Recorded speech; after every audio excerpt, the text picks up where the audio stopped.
अस्सलाम वालेकुम, आप देख रहे हैं प्रोग्राम दिन भर और मैं हूं जन्नत जमशेद। सबसे पहले बात करेंगे बांग्लादेश की सूरत हाल के हवाले से कि हसीना वाजिद बांग्लादेश पर 20 साल से ज़ायद बरसरे इक़्तिदार रहीं। हसीना वाजिद अपने आमिराना मिजाज की वजह से अवाम के अंदर पकने वाले लावे को ना समझ सकी।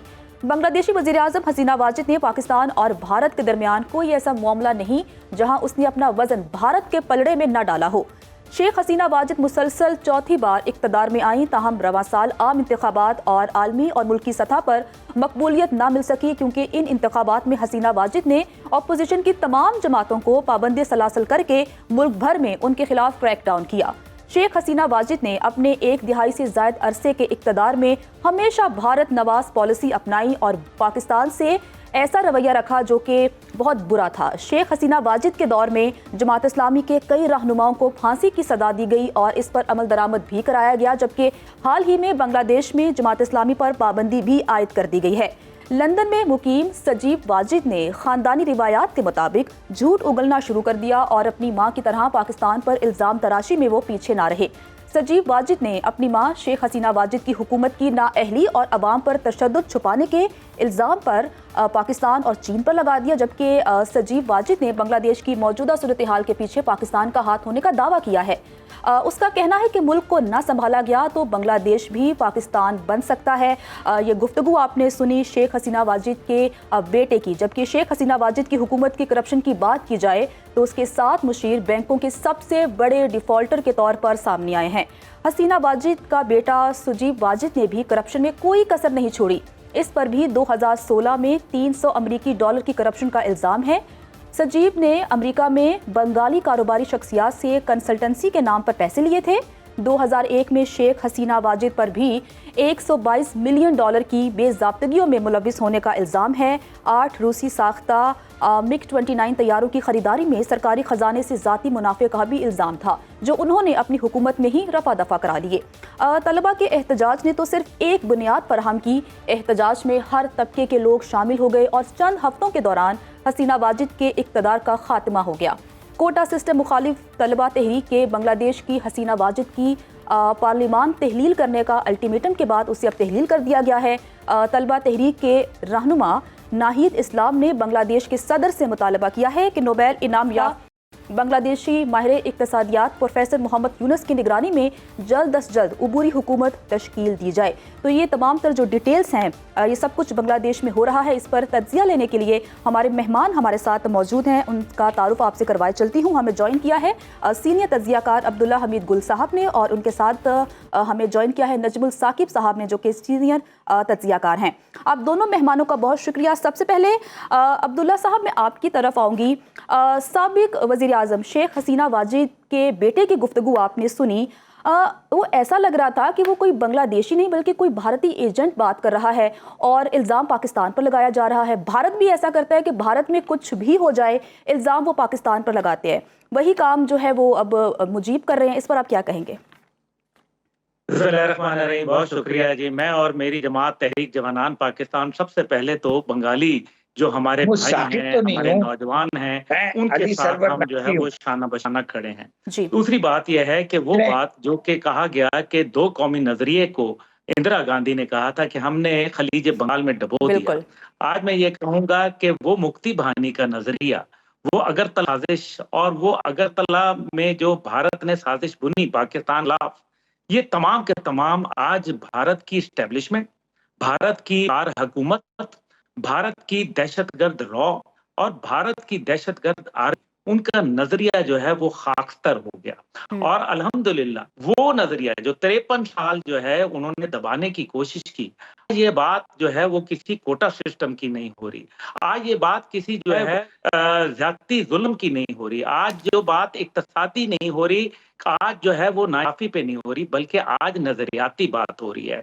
आज इसलिए नजरियाती बात हो रही है क्योंकि अगर आज ये काम सिर्फ मुआशी इस्तेहकाम की वजह से होता, कोटा सिस्टम पे होता, तो पाकिस्तान का परचम न बुलंद होता, वहां पाकिस्तान जिंदाबाद के नारे ना लगाए जाते, वहां बानिए बांग्लादेश को तजलील का सामना न करना पड़ता, वहां उसके खानदान को भारत न भागना पड़ता।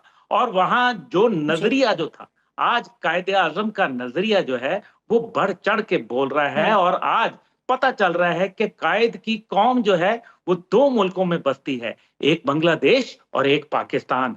अल्हम्दुलिल्लाह आज ये भी साबित होता है कि वो जो तमाम झूठे इल्जामात अफवाज पाकिस्तान के ऊपर लगाए गए कि उन्होंने जो है जुल्म किया, उन्होंने बेआबरू किया लोगों को, उन्होंने जो है इस्तेहसाल किया, वो तमाम के तमाम इसलिए झूठे साबित हो रहे हैं क्योंकि आज अगर वो लोग जिनके माँ बाप दादा परदादा को किसी अगर अफवाज की वजह से अफवाज पाकिस्तान से जुल्म और शिकायत थी, तो फिर आज वो पाकिस्तान के नारे क्यों बुलंद कर रहे हैं? जरिए की जीत हुई है, ये किसी और की जीत नहीं है। और आज शेख हसीना वाजिद का जो है वो अपने ही नाना की जो थ्योरी है, जो उसकी बुनियाद है, वो गलत साबित कर रहा है। वो पाकिस्तान की बात कर रहा है, वो ये बता रहा है कि वो पाकिस्तान बन जाए कि आपने मुक्ति भानी जो थी वो किसकी थी? मुक्ति भारत ने बनाई थी और मुक्ति भानी को शिकस्त हुई है।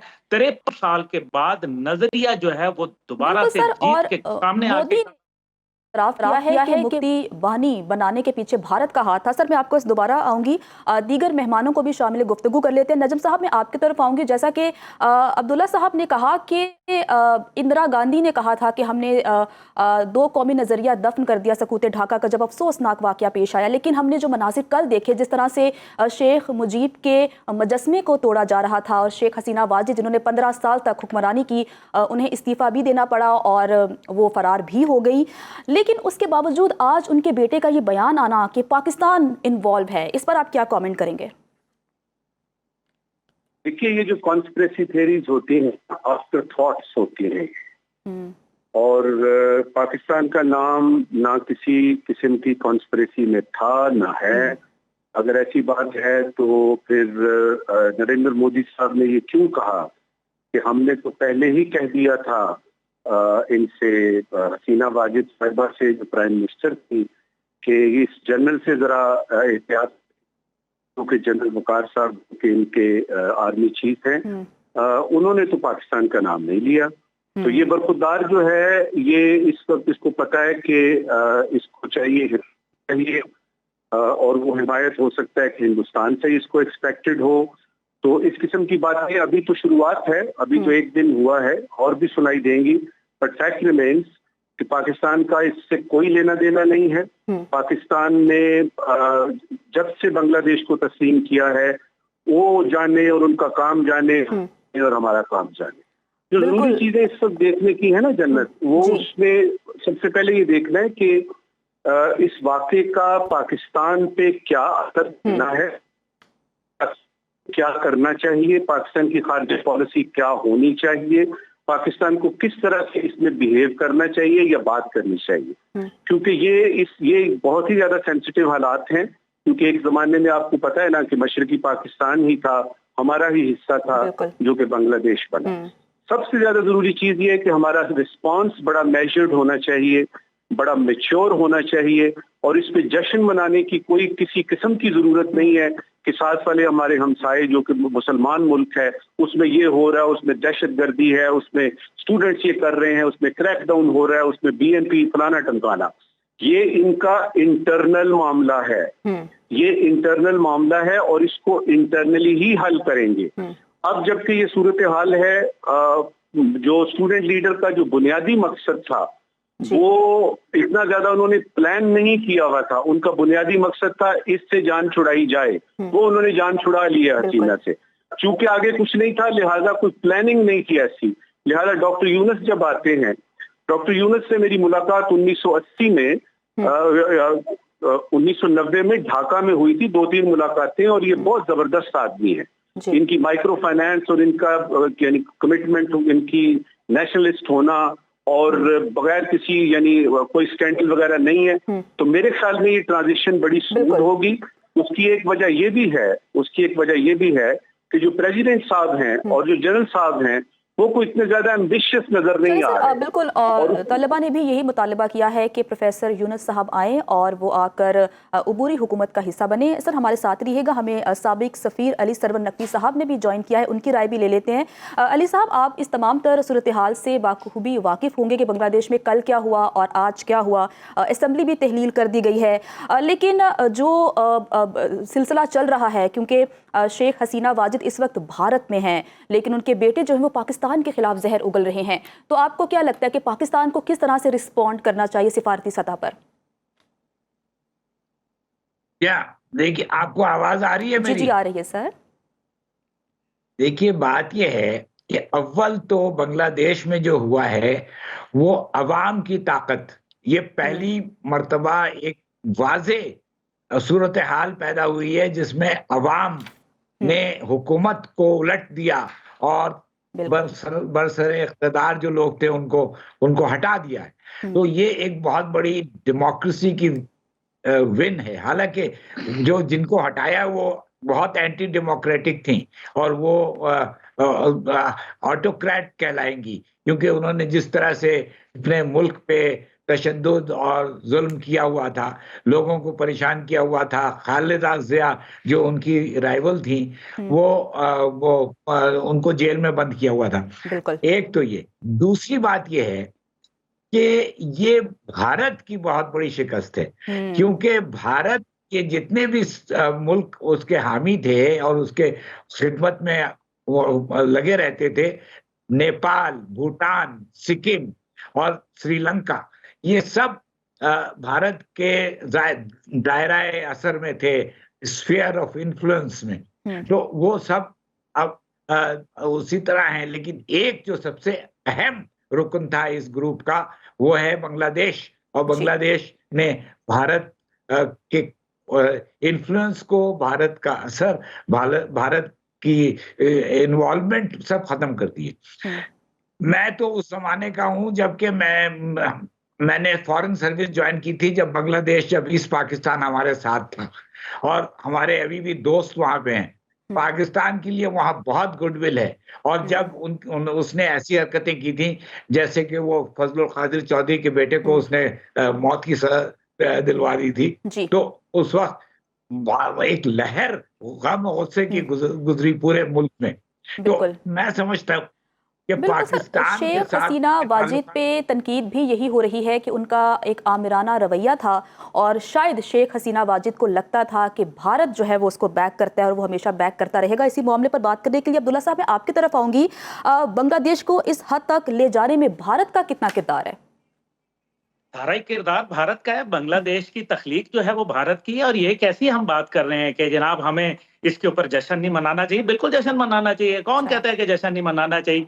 भाई उन्होंने हमारा मुल्क तोड़ दिया, हम उसके ऊपर आज जो नजरिया उनका डूब गया, आज भारत की साजिशें जो हैं वो अयां हो गई, आज भारत खुद जो है वो इस टाइम पे सफे मातम बिछी हुई है। हम क्यों ना जश्न मनाएं? जब उन्होंने नरेंद्र मोदी ने ढाका में खड़े होकर कहा था कि मैं बतौर आरएसएस का एक गुंडा मैंने जो है वो खड़े होकर पाकिस्तान तोड़ने में मदद की थी, तो आज हमें जश्न मनाने में प्रॉब्लम हो रही है? हाँ, इसमें हमारा कोई हाथ नहीं है। ये हमारा नजरिया था, ये साबित कदमी थी पाकिस्तान की, पाकिस्तानी कौम की, वो कुर्बानियां थी। वो AK फजले हक वो कौन थे? वो बंगाली जिन्होंने जो है पाकिस्तान का बुनियाद पेश कर दी थी। और आज जो है वो करारदाद पाकिस्तान किसने पेश की थी? उसके बाद आज यानी कि वो करारदाद वहां से देखे ना, 2 जगह से पाकिस्तान की मूवमेंट चली थी, एक बंगाल से और दूसरी तरफ जो है वो कश्मीर से चली थी। आज अगर वो हमारे मुल्क में दहशतगर्दी करते हैं भारत, आज हम जो है बांग्लादेश के अंदर उनके जो अजायम खाक में मिलते देखते हैं, आज उनका जो मुक्ति भानी को गर्क होते देखते हैं हम जो है वो खलीज बंगाल के अंदर, तो हम जो जश्न मनाएंगे जनाब, जरूर मनाएंगे, क्योंकि मेरी पाकिस्तानियत, मेरे मुल्क की हुब्बुल वतनी ये मुझे इजाजत देती है। दूसरी तरफ नौजवान को देखें, नौजवान नस्ल जो है उसने क्या कहा? उसने सिर्फ हसीना वाजिद पे बात नहीं की, हसीना वाजिद की तमाम बैकअप जो उनकी हुकूमत थी, जो उनकी पार्लियामान थी, उसको जो है उन्होंने कहा कि जब तक के वो नहीं जाएगी। और दूसरी बात यह है, टेक्नोक्रेट्स के साथ हुकूमत नहीं चला करती। ठीक है, वो जो अभी आए हैं बहुत अच्छे आदमी हैं, इसमें कोई शक व शुबा नहीं है। वो नोबल इनाम याफ्ता हैं, उनकी अपनी एक सोच है, फिक्र है और अपनी ईमानदारी है। लेकिन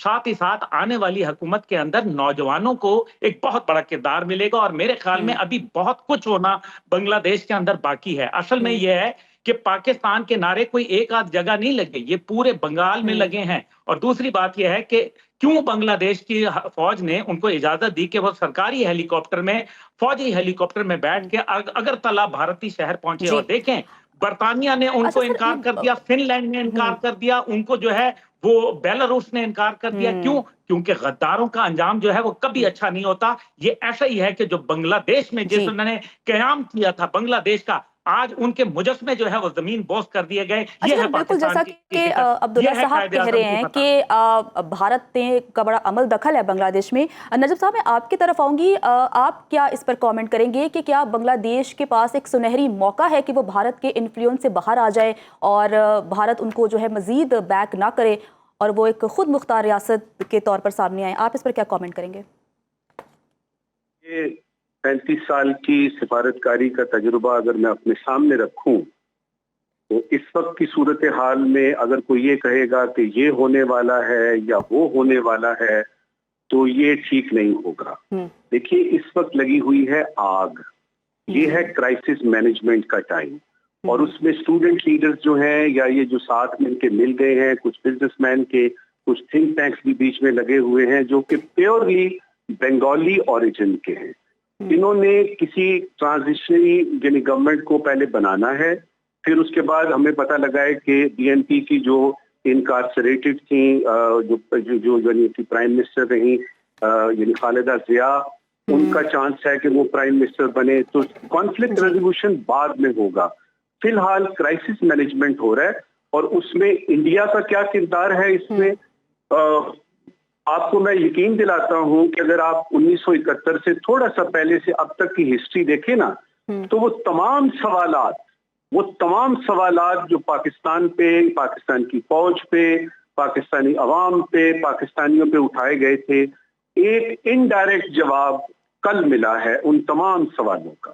اور اس میں سے ایک جو شبہ تھا نا جو کہ میرے جیسے لوگوں کو تو یقین تھا کہ یہ ایسا ہی ہے کیونکہ میں نے بنگلہ دیش میں میں نے پوسٹنگ کی ہے، مجھے وہاں کے حالات کا پتہ ہے، اچھی طرح سے جانتا ہوں کہ تو انڈیا پالیسی لے کے حسینہ واجد نے کام شروع کیا. ادھر سے ہی ڈکٹیشن آتی تھی، ادھر سے ہی ٹاکنگ پوائنٹس آتے تھے، اور جو وہ ادھر سے دلی سے بات آتی تھی منوان وہ مانتی تھی. اب اس کو دیکھا جائے تو ایک لحاظ سے حسینہ واجد کا نکلنا ہندوستان کے لیے ایک انڈائریکٹ جو ہے نا وہ شکست کا باعث بھی نظر آ رہا ہے. اور اسی لیے آپ نے یعنی نوٹ کیا ہوگا کہ حالانکہ ہر جگہ پہ ہندوستان سے آتی تھی سٹیٹمنٹس، ابھی تک کوئی ایسی سٹیٹمنٹ وہاں سے آئی نہیں ہے. اس کی دو وجوہات ہیں. پہلی وجہ یہ ہے کہ ان کو خود اپنی یہ لگ رہا ہے کہ شاید ان کی بھی کوئی انڈائریکٹ تھوڑی سی اس میں جو ہے نا وہ ڈیفیٹ ہوئی ہے. دوسری یہ ہے کہ وہ چونکہ کچھ کر نہیں سکے. دیکھیے جب عوام کمیٹڈ ہوتی ہے اور ایک سیگمنٹ سوسائٹی کا ایکچولی ایگریوڈ فیل کرتا ہے تو کوئی ٹیکس، کوئی فوج، کوئی کسی قسم کی چیز جو ہے وہ سامنے نہیں آتی. ہم کیا کامنٹ کریں گے کہ عوامی لیگ کی جو مقبولیت ہوا کرتی تھی اب وہ ختم ہو گئی ہے؟ عوامی لیگ از ڈن اینڈ ڈسٹڈ. دیکھیے ایسا نہیں ہے. آپ پوری لیگ کو تو یہ نہیں کہہ سکتے نا کہ ایک بندہ بیچ میں سے نکلا ہے نا. لیگ تو رہے گی، لیکن یہ کہ جو ریئیکشن پبلک کا آیا ہے، یہ جو اسٹیچو ہم نے گرتا دیکھا ہے، وہ جو بنگو بندھو جو آپ کے مجیب الرحمان تھے ان کا جو امیج ڈسٹارٹ ہوا ہے، اور جس بزدلی سے یہ اپنے یعنی گھر سے نکلی ہیں اور اپنے ملک کو انہوں نے چھوڑا ہے. مجھے تو اشرف غنی یاد آ گیا کہ آپ نے کیا بتا رہی ہیں، آپ کو رہنا چاہیے تھا وہاں پہ. یہ آپ ہی کے لوگ ہیں، یہ بنگالی جو سارے ہیں یہ آپ کے اپنے نیشنلز ہیں، ان کو چھوڑ کے آپ چلی گئی ہیں، آپ سے چیز سنبھلی نہیں ہے. اور پھر جو قتل و غارت ہوئی ہے، جو ریپریسو میجرز انہوں نے لیکن اگر ہم سر عوامی لیگ کو دیکھیں تو ان کی ہمیشہ سے اینٹی پاکستان پالیسی رہی ہے. عبداللہ صاحب میں آپ کی طرف آؤں گی. اگر ہم عوامی لیگ کی بات کریں تو شیخ مجیب الرحمان نے بھارت کی ایما پر جو کیا وہ سب کے سامنے ہے. اس کے بعد جب شیخ حسینہ واجد اقتدار میں آئی تو انہوں نے بھی پاکستان مخالف بہت سی سرگرمیاں کی، جماعت اسلامی پر پابندی لگائی. اور اگر ہم ان کے بیٹے کی بات کریں تو وہ بھی اسی روش کو اختیار کیے ہوئے ہیں. تو جو پاکستان سے غداری کرتا ہے اس کے ساتھ یہی ہوتا ہے اور ہوتا رہے گا. ان کا منہ کالا ہوتا ہے، ان کا جو ہے وہ کوئی خاندان کا نام و نشان نہیں رہتا. اور یہ سورہ کوثر میں بتایا گیا ہے کہ بے شک تیرا دشمن بے نام و نشان رہے گا. मेरा पाक पाकिस्तान, मेरा प्यारा पाकिस्तान, जिसको कायद आजम ने बनाया और जिसको हमने अपने खून से सींचा और आज तक जो है इसके लिए कुर्बानियां देते आ रहे हैं, उसके ऊपर जो आंच लगाएगा वो इंशाल्लाह ताला दलील और रुसवा होगा। उनका कोई इमेज नहीं होता, वो डिस्टॉर्ट होने के लिए इमेज बनाया जाता है, उनको जिल्लत उनका मुकद्दर बन जाती है, जिस तरह से शेख हसीना वाजिद और उसके बाप की हो गई। गद्दार पाकिस्तान ये वो लोग हैं जिन्होंने पाकिस्तान तोड़ा था। ठीक है, उस टाइम पे कुछ पाकिस्तान की जानिब से भी शायद ईस्ट पाकिस्तान की पॉलिसियां जो थी वो शायद कोई मुवाफिक नहीं थी, लेकिन उस टाइम पे पाकिस्तान के साथ गद्दारी जिन्होंने कल की उनका भी यही हाल हुआ और जिन्होंने आज करने की कोशिश कर रहे हैं उनका भी यही मुस्तकबिल होगा। उनको याद रखना चाहिए कि ये अवाम जो है ये पाकिस्तान की रियासत और पाकिस्तान के नजरिए और कायद आजम रहमतुल्लाह के विजन के साथ खड़ी है। इंशाल्लाह ताला इसके रास्ते में जो हायल होगा वो खसो खाशाक की तरह बहाया दिया जाएगा। शेख हसीना वाजिद एक गद्दार के तौर पर सामने आई है और तारीख उसको ऐसे ही लिखेगी। इसी वजह से गद्दारों के जो है वो नंगे दीन नंगे वतन होते हैं और फिर क्या होता है उनका वो वहां से जहां से खाक उठी थी वहीं जाके खमीर जो है वो पहुंच गया, क्योंकि अच्छा अब्दुल्ला साहब, आप तो हसीना वाजिद का कमबैक देख सकते हैं। हालांकि उनके बेटे ने कहा है कि वो सियासत में दोबारा नहीं आएंगी, लेकिन भारतीय वजीर खारजा जयशंकर ने कहा है कि हम भरपूर हिमायत करते हैं हसीना वाजिद की, जबकि मोदी हुकूमत का बांग्लादेशी आर्मी चीफ से राब्ता भी हुआ है। तो आगे आने वाले दिनों में आपको लगता है कि कमबैक होगा?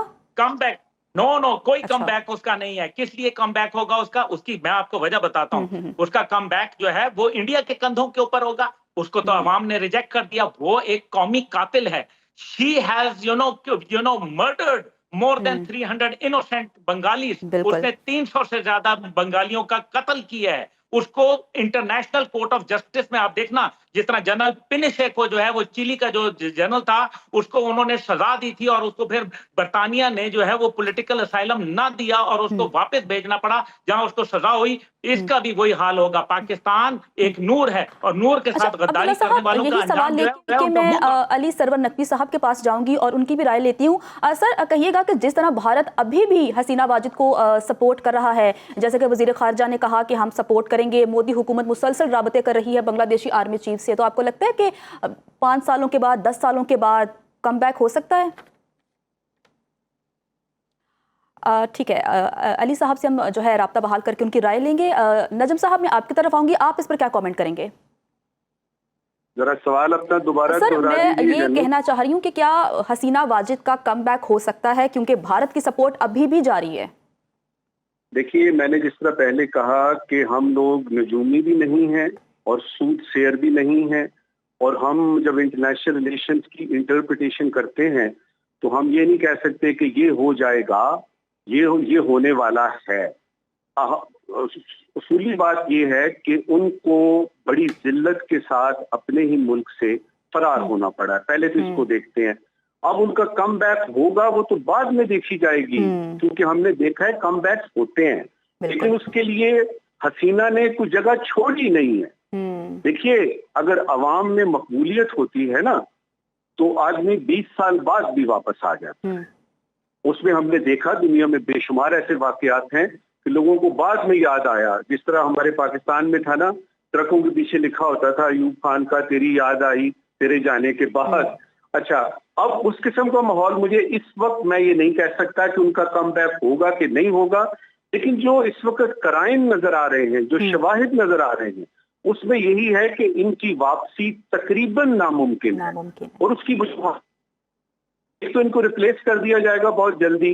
दूसरा ये कि इस वक्त अवामी लीग की जो है वो लोएस्ट एब पे है। इस वक्त आपको बीएनपी जो बांग्लादेश नेशनल पार्टी है वो आगे आती हुई नजर आएगी। और एक तीसरा फैक्टर जो कि स्टूडेंट्स ने क्रिएट किया है, जिनका कोई लीडर नहीं है, और उन्होंने ये साबित किया है, ये जो यानी जनरेशन जी की बात हो रही है जो केनिया में भी हो रही है, कोई लीडर नहीं है, कुछ नहीं है, स्टूडेंट्स हैं और वो कुछ ऐसे लोग जो पढ़े लिखे हैं, जो नौजवान लोग हैं, जो तंग आ गए हैं। सर बिल्कुल आप ठीक कह रहे हैं कि बंगाली तलबा ने साबित कर दिया है कि आपको किसी लीडर की जरूरत नहीं होती अपने हकूक हासिल करने के लिए। हमारे मेहमान हमारे साथ मौजूद थे नजमुल साकिब साहब, अब्दुल्ला हमीद गुल साहब, अली सरवर नकवी साहब। आप तीनों मेहमानों का बहुत शुक्रिया। दिन भर में वापस आएंगे एक ब्रेक के बाद, साथ रहिए। بریک کے بعد آپ کو خوش آمدید کہتے ہیں ناظرین۔ پاکستان کی قومی اسمبلی نے الیکشن ایکٹ 2017 میں متنازع ترامیم کا بل کثرت رائے سے منظور کر لیا ہے، جبکہ اپوزیشن کی طرف سے ان ترامیم کے حوالے سے پیش کی گئی تجاویز مسترد کر دی گئی ہیں۔ اپوزیشن نے ایوان میں اسپیکر ڈائس کے سامنے ہنگامہ آرائی کے ساتھ بل کی شدید مخالفت کی۔ پاکستان تحریک انصاف کے اراکین نے قومی اسمبلی کے اجلاس کے ایجنڈے کی کاپیاں بھی پھاڑ دیں۔ الیکشن ایکٹ 2024 میں 2 ترامیم پاس کروائی گئی ہیں۔ پہلی ترمیم الیکشن ایکٹ 2017 کے سیکشن 66 اور دوسری ترمیم الیکشن ایکٹ 2017 کے سیکشن 104 میں متعارف کروائی گئی ہے۔ پہلی ترمیم میں کہا گیا ہے کہ کوئی رکن اسمبلی اپنی کسی سیاسی جماعت سے وابستگی کا پارٹی سرٹیفکیٹ تبدیل نہیں کر سکتا، جبکہ دوسری ترمیم میں کہا گیا ہے کہ مخصوص نشستوں کے حصول کے لیے ضروری ہے کہ اس کے لیے کسی جماعت نے وقت پر فہرست جمع کرا رکھی ہو۔ ترمیمی ایکٹ 2024 کے مطابق یہ دونوں ترامیم منظوری کے بعد فوری طور پر نافذ العمل ہوں گی۔ ماہرین سمیت خود پاکستان تحریک انصاف کا بھی کہنا ہے کہ ان ترامیم کی منظوری کے بعد پارٹی کو مخصوص نشستیں ملنا مشکل ہو گیا ہے، کیونکہ بل کا اطلاق ریٹروسپیکٹو یعنی ماضی سے ہوگا۔ واضح رہے کہ 12 جولائی کو مخصوص نشستوں کے مقدمے میں سپریم کورٹ کے فل بینچ نے ایک فیصلے میں لکھا تھا کہ پاکستان تحریک انصاف کی خواتین اور اقلیتوں کی مخصوص نشستیں لینے کی حقدار ہے۔ پاکستان تحریک انصاف کے سینئر رہنما علی محمد خان نے اس بل کی شدید مخالفت کی اور انہوں نے قومی اسمبلی میں اس حوالے سے اظہار خیال بھی کیا۔ ان کا کیا کہنا تھا، آئیے سن لیتے ہیں۔ پاکستان تحریک انصاف کو خواتین کی ریزرو سیٹیں ملیں اور مائنارٹیز کی سیٹیں ملیں کہ آپ جس بھی جماعت کے پاس جانا چاہتے ہیں، شامل ہونا چاہتے ہیں، آپ شامل ہوئیے۔ یہ رائٹ ہمیں سپریم کورٹ کے فیصلے کے بعد مل گیا۔ احتجاج کرنے ہم اس بل کو ریجیکٹ کرتے ہیں۔ یہ سپریم کورٹ کے اوپر پارلیمنٹ کی طرف سے حکومت حملہ کروا رہی ہے۔ انشاءاللہ ہم اس کے خلاف سپریم کورٹ میں بھی جائیں گے اور سپریم کورٹ سے آپ کی قانون سازی رد ہوگی، کیونکہ اس کے پیچھے پارلیمنٹ نہیں کھڑی، اس کے پیچھے ایک سیاسی جماعت کی فسطائیت کھڑی ہے۔ تو اپوزیشن نے اس بل کی شدید مخالفت کی ہے، جبکہ وزیر قانون کا کہنا ہے کہ الیکشن ایکٹ میں ترمیم آئین کی روح کے عین مطابق ہے۔ پاکستان تحریک انصاف کے جو اراکین آزاد حیثیت سے الیکشن میں شریک ہوئے، انہوں نے بیان حلفی جمع کروایا کہ وہ سنی اتحاد کونسل کے رکن ہیں۔ مزید ان کا کیا کہنا تھا، آئیے دیکھ لیتے ہیں۔ قانون سازی اللہ کے 100 ناموں کے نیچے کھڑے ہو کے میں کہہ رہا ہوں آئین کی روح کے عین مطابق ہے، یہ ان کانسٹیٹیوشنل نہیں ہے۔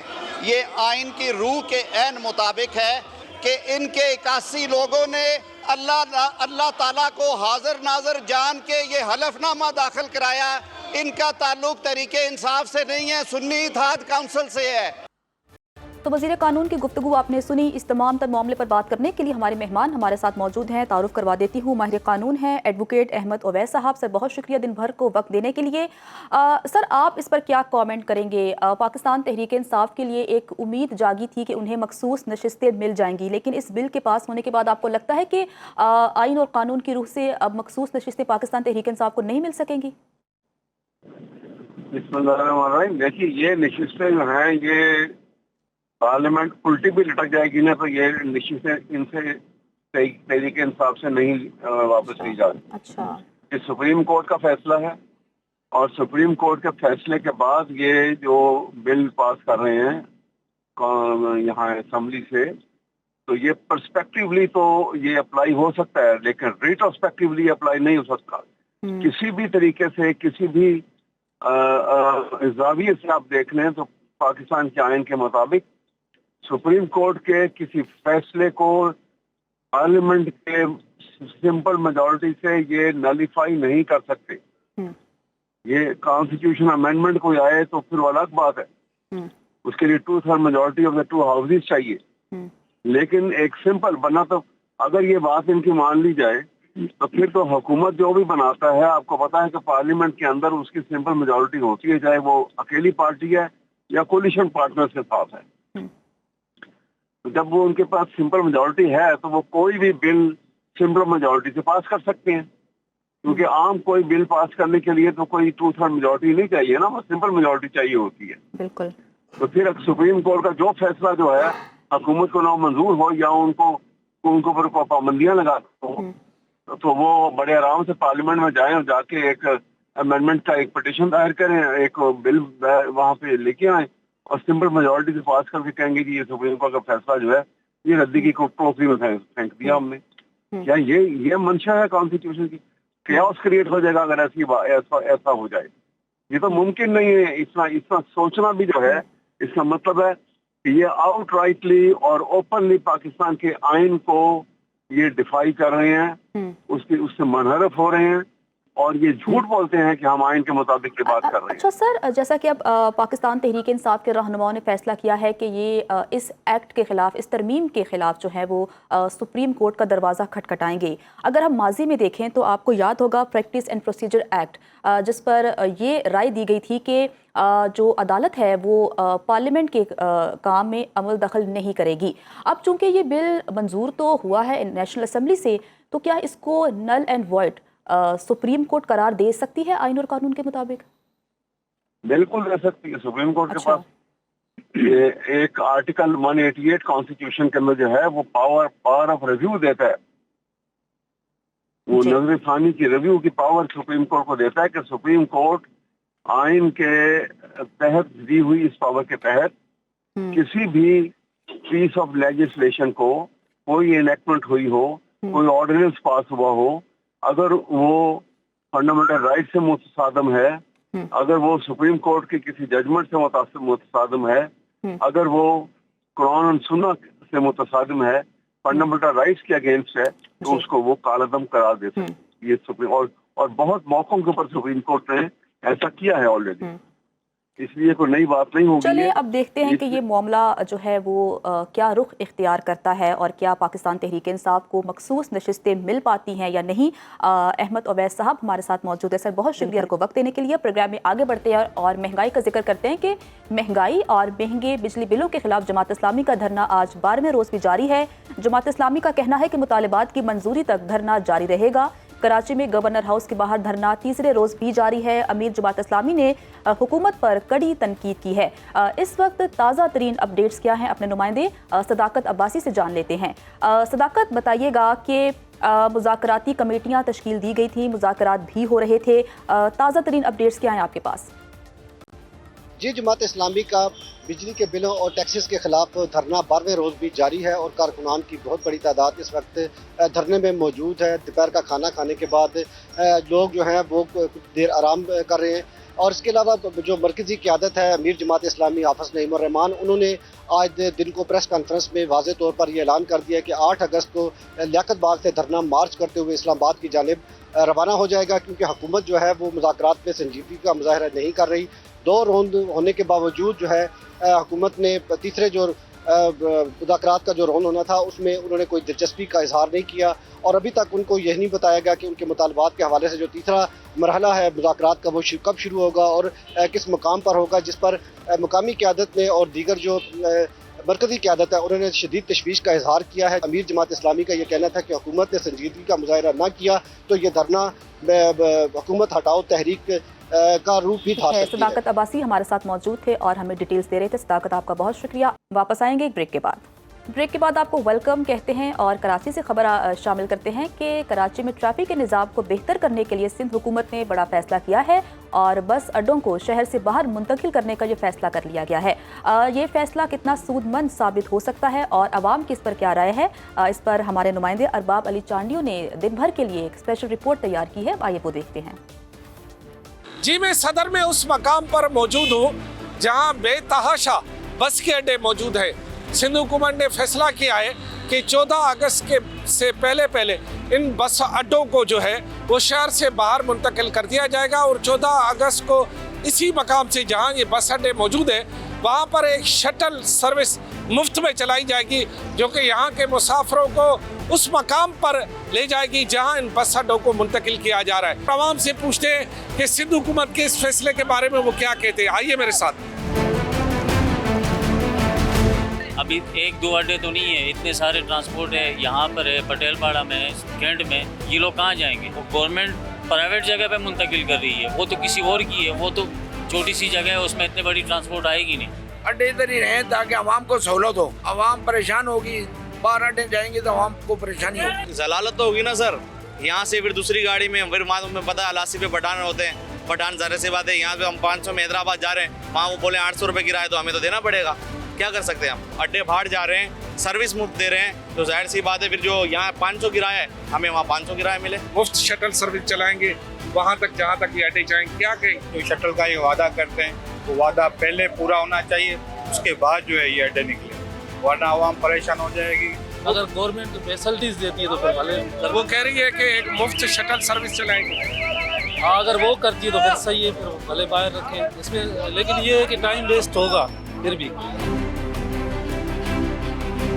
आवाम और जो बस अड्डे के मालकान हैं उनकी बात यकीनन गवर्नमेंट ने भी सुन ली होगी और फैसला हुकूमत ने करना है कि वो आवाम को किस तरह सहूलत दे रहे हैं, सिक्योरिटी दे रहे हैं। क्योंकि आला सिर्फ के मकाम पर ऐसी शिकायतें आती रहती हैं कि वहाँ पर छीना झपटी भी होती है, दादागिरी भी होती है और मुसाफिर खुद को इनसिक्योर समझते हैं। जी, तो अब कुछ मौसम की बात कर लेते हैं कि मुल्क भर में मॉनसून बारिशों का सिलसिला जारी है। कई इलाकों में जो है वो सैलाबी सूरत हाल पैदा हो चुकी है। हमारे नुमाइंदे अशफाक बलेदी हमारे साथ मौजूद हैं जो कि हमें भिट शाह टंडू आदम की सूरत हाल के हवाले से आगाह करेंगे। अशफाक, बताइएगा कि वहाँ पर बारिश के बाद क्या सूरत हाल है और इंतजामिया मुतहरिक है कि नहीं?